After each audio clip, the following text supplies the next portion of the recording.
আজকে আমাদের বিষয় হচ্ছে মোল। মোল কাকে বলে? মোল হলো রাসায়নিক পদার্থ পরিমাপের একক, অর্থাৎ এই রাসায়নিক পদার্থকে যে এককে পরিমাপ করা হয় তাকে হচ্ছে মোল বলে। অথবা আমরা কিভাবে ক্যালকুলেশন করতে পারি যে কোনো রাসায়নিক পদার্থের যে পরিমাণের মধ্যে 6.023 × 10⁻23টি পরমাণু, অণু বা আয়ন থাকে তাকে ওই পদার্থের মোল বলে। এই যে একটা সংখ্যা 6.023 × 10⁻23, একে বলা হচ্ছে অ্যাভোগাড্রো সংখ্যা। আচ্ছা, এখন আসা যাক যে পরমাণু কি।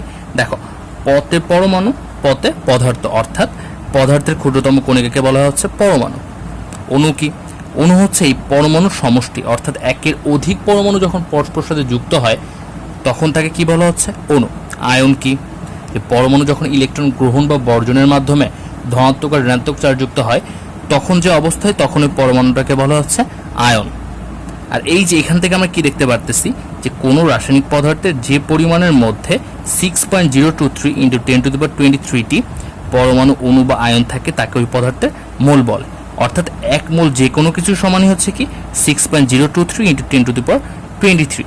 সেটা হতে পারে এক মোল অক্সিজেন অণু, হতে পারে এক মোল অক্সিজেন পরমাণু, হতে পারে এক মোল অক্সিজেন আয়ন, যা কিছুই হোক না কেন তার হিসাবটা হবে কি মোল। আর এক মোল সমানই কত? 6.023 × 10⁻23। দেখো আমি কি বললাম, যে মনে করো যে এক মোল অক্সিজেন পরমাণু, এটা সমান কি হবে 6.023 × 10⁻23টি অক্সিজেন পরমাণু। যদি আমি বলি এক মোল অক্সিজেন অণু, এক মোল অক্সিজেন অণু, এটা সমানও কি হবে 6.023 × 10⁻23টি অক্সিজেন অণু।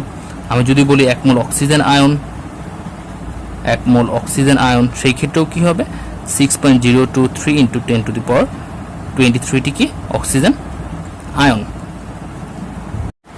এই যে মোল সংখ্যা, এই মোল সংখ্যাকে প্রকাশ করা হচ্ছে এন দ্বারা। তাহলে এন কি? এন হচ্ছে মোল সংখ্যা। আচ্ছা, এখন এই মোল সংখ্যার একটা সূত্র কি? মোল সংখ্যার সূত্র হচ্ছে ছোট হাতের এন সমান বড় হাতের এন ডিভাইডেড বাই 6.023 × 10⁻23। বা আমরা কি বলতে পারি, মোল সংখ্যা সমান হচ্ছে অণু সংখ্যা ডিভাইডেড বাই অ্যাভোগাড্রো সংখ্যা। অণু সংখ্যা বলতে কি বোঝায়? মনে করো তোমার বললো যে 5টি সালফিউরিক অ্যাসিড, 5টি সালফিউরিক অ্যাসিড H2SO4, এই যে 5, এইটা হচ্ছে কার মান? এটা হচ্ছে এন এর মান। আর এই যে এইটা আছে, এটা হচ্ছে অ্যাভোগাড্রো সংখ্যা, আর এন হচ্ছে আমাদের মোল সংখ্যা। আচ্ছা দেখো, আবার মোল কাকে বলা যেতে পারে? যে রাসায়নিক পদার্থের পারমাণবিক ভর বা আণবিক ভরকে গ্রাম এককে প্রকাশ করলে যে পরিমাণ পাওয়া যায় তাকে ওই পদার্থের মোল বলে। আচ্ছা, তো এই পারমাণবিক ভরটা কি আর এই আণবিক ভরটা কি? তো পারমাণবিক ভর বলতে বোঝা হচ্ছে পরমাণুর ভর। কোনো পরমাণুর ভরকে বলা হচ্ছে পারমাণবিক ভর, আর কোনো অণুর ভরকে বলা হচ্ছে আণবিক ভর। এই পরমাণুর ভরকে প্রকাশ করা এ দিয়ে, আর এই আণবিক ভরকে প্রকাশ করা হচ্ছে এম দিয়ে। এখন দেখো কি কন্ডিশন বলছে, যে রাসায়নিক পদার্থের পারমাণবিক ভর আর আণবিক ভরকে গ্রাম এককে প্রকাশ করতে হবে। তো যখন হচ্ছে আমরা এই এদের ভরগুলোকে, যে পরমাণুর ভর বা অণুর ভরকে গ্রাম এককে প্রকাশ করব, তখন আমরা যে পরিমাণটা পাবো তখন তাদেরকে আমরা বলতে পারবো কি ওই পদার্থের মোল। আচ্ছা, এখন আসা যাক যে আমরা পারমাণবিক ভর বা আণবিক ভর কিভাবে নির্ণয় করব। মনে করো যে H2SO4 বা কি সালফিউরিক অ্যাসিড, এটা কি? এটা একটা অণু, আর এর ভর যদি আমরা নির্ণয় করি তাহলে আমরা কি পাবো? আণবিক ভর। কারণ আমরা কি জানি যে অণুর ভরকে হচ্ছে আণবিক ভর বলে। এরা এখন এইটা হচ্ছে আমরা কিভাবে নির্ণয় করব। দেখো এখানে কি কি আছে? এখানে আছে হাইড্রোজেন আছে, সালফার আছে, অক্সিজেন আছে। এই যে সালফিউরিক অ্যাসিড, এদের ভিতরে 3 ধরনের পরমাণু আছে। আচ্ছা, তো হাইড্রোজেনের ভর কত? 1। সালফারের ভর কত? 32। অক্সিজেনের ভর কত? 16। আচ্ছা, এখন দেখো তাহলে H2SO4 এর ভর কত? দেখো এখানে হাইড্রোজেন আছে কয়টা? 2টা। ভর কত? 1। আলাদা আলাদা যে পরমাণু তাদের ভিতরে সবসময় কি হবে? সমষ্টি, মানে যোগ সম্পর্ক, যোগ। সালফার আছে কয়টা? 1টা। এখানে তার ভর কত? 32। 1 × 3 প্লাস অক্সিজেন আছে কয়টা? 4টা। তার ভর কত? 16। 4 × 16। এখন দেখো, তুমি চাইলে এই ভর আগেও লিখতে পারো, পরেও লিখতে পারো, কোনো সমস্যা নাই। কারণ 5 × 6ও যা হবে, 6 × 5ও তাই হবে। তো এইটা যদি আমরা ক্যালকুলেশন করি তাহলে দেখো আমরা কি পাচ্ছি? 98। এই যে সালফিউরিক অ্যাসিডের ভর 98, এইটাকে যখন আমরা গ্রাম এককে প্রকাশ করব, এই গ্রাম এককে প্রকাশ করার পর আমরা যে মোলটা পাচ্ছি বা যে পরিমাণটা পাচ্ছি সেটাই হচ্ছে আমাদের ওই পদার্থের মোল। অর্থাৎ আমরা কি বলতে পারি যে 1 মোল H2SO4 বা সালফিউরিক অ্যাসিড সমান কত গ্রাম? 98 গ্রাম। আচ্ছা, এখন দেখো যে মোল সংখ্যা বা মোল একে আমরা কি দিয়ে প্রকাশ করি? ছোট হাতের এন দিয়ে। এখন আমরা দেখি যে এন এর সাথে এই পারমাণবিক ভর বা আণবিক ভরের কি সম্পর্ক। এদের আমাদের সূত্রটা হচ্ছে এন সমান ডাব্লিউ বাই এম। এখানে ডাব্লিউ কি? ডাব্লিউ হচ্ছে যে ভরটা দেওয়া থাকে। মনে করে বললো যে 5 গ্রাম সালফিউরিক অ্যাসিড, এই যে 5 গ্রাম এটা হচ্ছে কি? এটা হবে ডাব্লিউর মান। আর সালফিউরিক অ্যাসিড এর যে ভরটা পাবো সেটা হবে হচ্ছে এম বা আণবিক ভর। আচ্ছা, তো মোল সংখ্যা সমান আমাদের সূত্রটা কি? W by M. ডাব্লিউ হচ্ছে যে ভরটা আমাদের দেওয়া থাকে, আর এম হচ্ছে আমাদের ওই অণুর ভর। এখন কথা হচ্ছে, তোমার মনে করি বলো যে পরমাণুর কথা, তো যখন পরমাণু বলবে তখন এখানে পরমাণু হবে, যখন অণু বলবে তখন এখানে অণুর ভর হবে। আচ্ছা, তো আমরা উপরোক্ত আলোচনা থেকে কি জানতে পারলাম? যে অণুর সংখ্যা থেকে আমরা মোল সংখ্যা নির্ণয় করার সূত্র জানতে পারলাম, আর ভর সংখ্যা থেকে মোল সংখ্যা নির্ণয় করার সূত্র জানতে পারলাম। এখন প্রশ্ন হচ্ছে যে এই যে সূত্রটা এটা কিভাবে আসলো? মনে করো যে তোমার কাছে দেখো এখানে আমি লিখছি যে 5টি সালফিউরিক অ্যাসিড সমান কত মোল সালফিউরিক অ্যাসিড। দেখো এখানে কি আছে? সালফিউরিক অ্যাসিডের কথা বলছে, তো 1 মোল সালফিউরিক অ্যাসিড সমান কতটি অণু?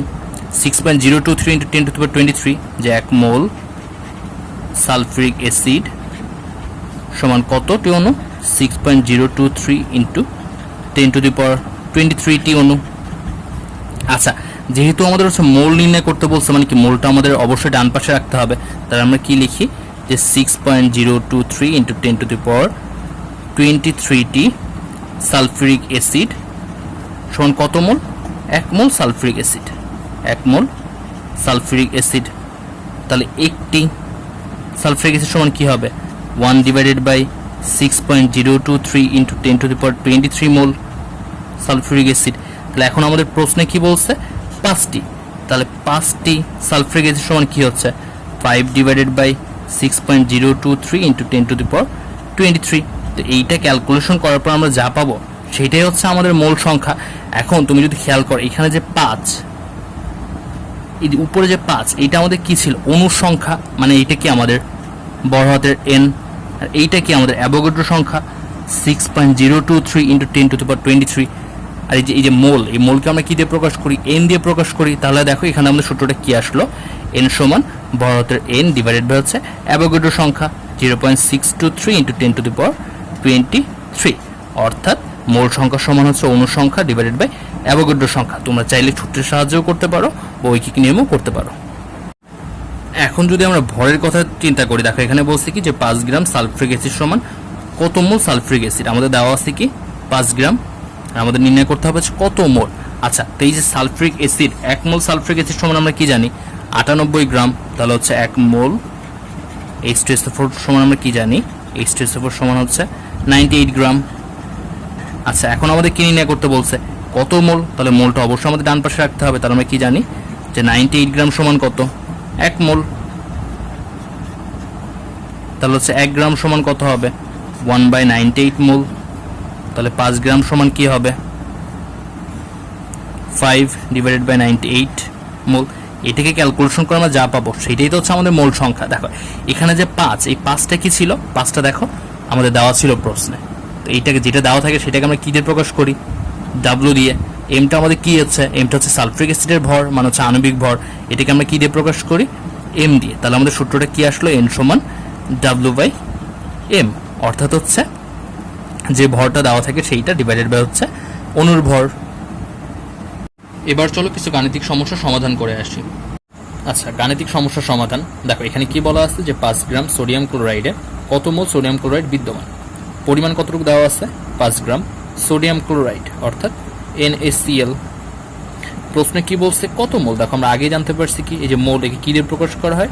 এন দিয়ে। সোডিয়াম ক্লোরাইড বিদ্যমান। তো দেখো যে ভরটা দেওয়া থাকে এটাকে আমরা কি দিয়ে প্রকাশ করি? ডাব্লিউ দিয়ে। যে সোডিয়াম ক্লোরাইডের যে ভর একে আমরা কি দিয়ে প্রকাশ করি? বড় হাতের এম দিয়ে। কত মোল? এন। দেখো এখন এন এর সাথে আমাদের সূত্রটা আমরা কি জানি? এন সমান হচ্ছে কি? W by M. তাহলে এখন আমরা মান বসাই। ডাব্লিউর মান কত দেওয়া আছে? 5, আর এম এর মান আমরা কত পাবো? আচ্ছা, এম এর মানটা আমরা নির্ণয় করি। Sodium chloride. দেখো সোডিয়ামের ভর কত? 23, আর ক্লোরিনের ভর কত?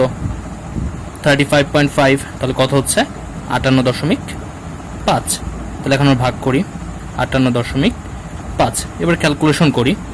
তো ক্যালকুলেশন করে আমরা কত পেলাম? 0.085 মোল।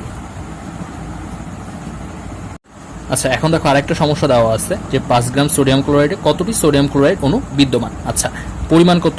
5 গ্রাম, অর্থাৎ এটি কি ডাব্লিউ। সোডিয়াম ক্লোরাইড মানে হচ্ছে NaCl।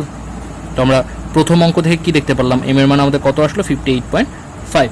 বলছে কতটি, এই যে কতটি এটাকে আমরা কি দিয়ে প্রকাশ করি, বড় হাতের এন দিয়ে সোডিয়াম ক্লোরাইড অণু বিদ্যমান। এখন দেখো এই যে এন, এই WM, এই তিনটার সাথে কি আমাদের কি সম্পর্ক? দেখো আমরা কি জানি, ছোট হাতের এন সমান কি n divided by 6.023 into 10 to the power 23। আবার আমরা কি জানি, n সমান হচ্ছে কি W/m।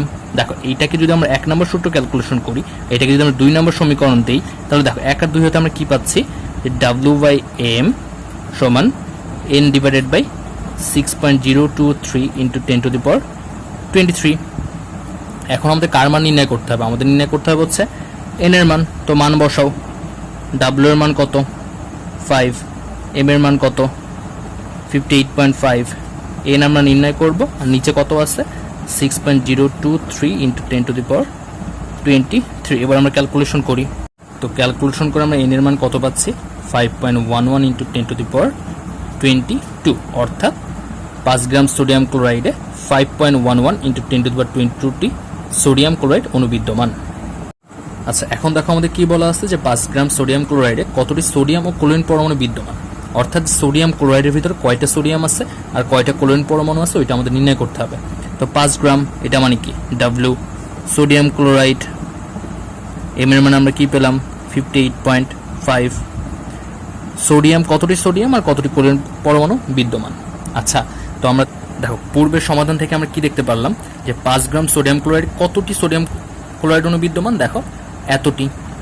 তো 5 গ্রামে যদি এতটি থাকে তাহলে দেখো যে 5 গ্রাম সোডিয়াম ক্লোরাইডে কতটি সোডিয়াম ক্লোরাইড অণু বিদ্যমান 5.11 into 10 to the power 22টি।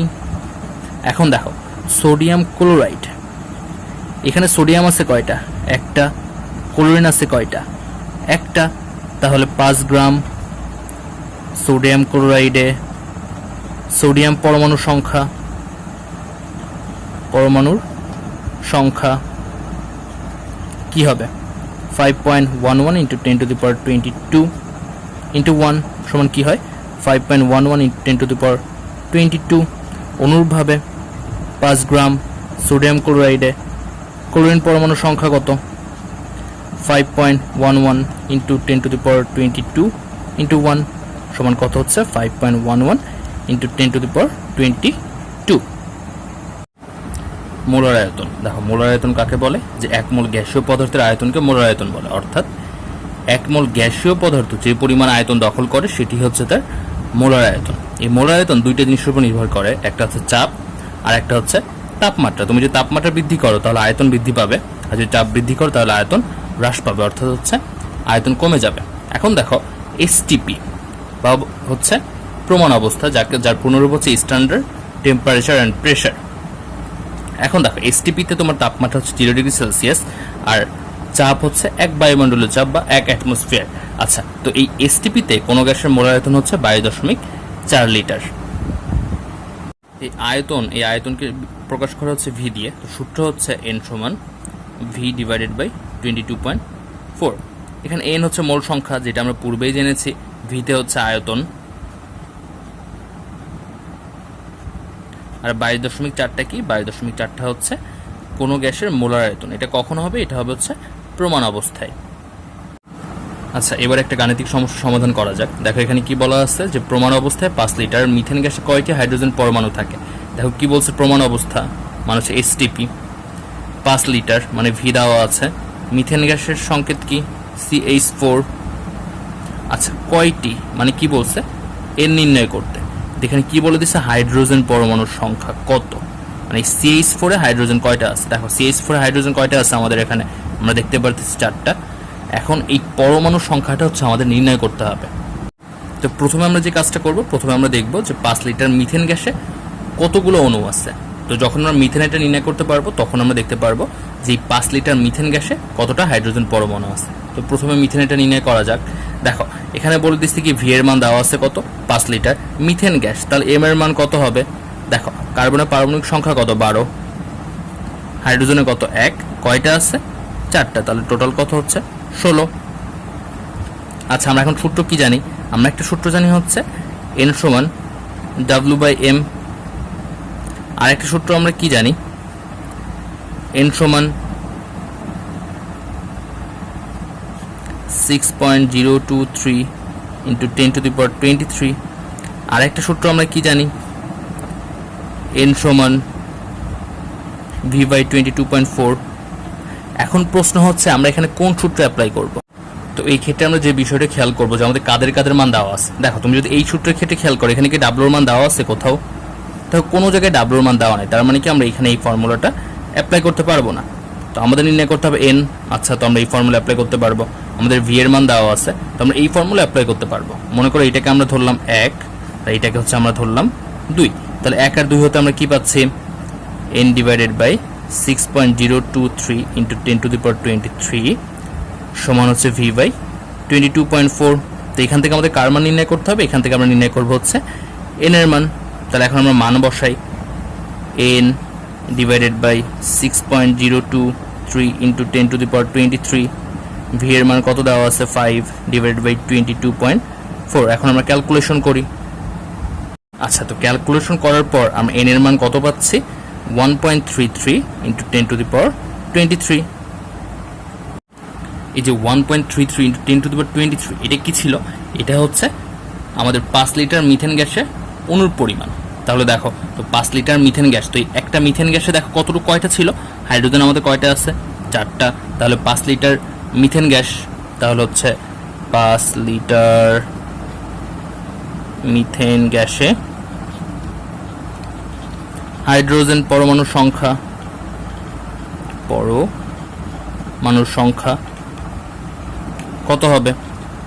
1.33 into 10⁻23 into 4। এখন এটাকে আমরা ক্যালকুলেশন করি। তো এটাকে ক্যালকুলেশন করে আমরা কী পাচ্ছি? 5.32 ইন্টু 10⁻23। অর্থাৎ আমরা কি জানতে পারলাম? যে প্রমাণ অবস্থায় 5 লিটার মিথেন গ্যাসে 5.32 ইন্টু 10⁻23টি হাইড্রোজেন পরমাণু আছে। আশা করি বুঝতে পেরেছ।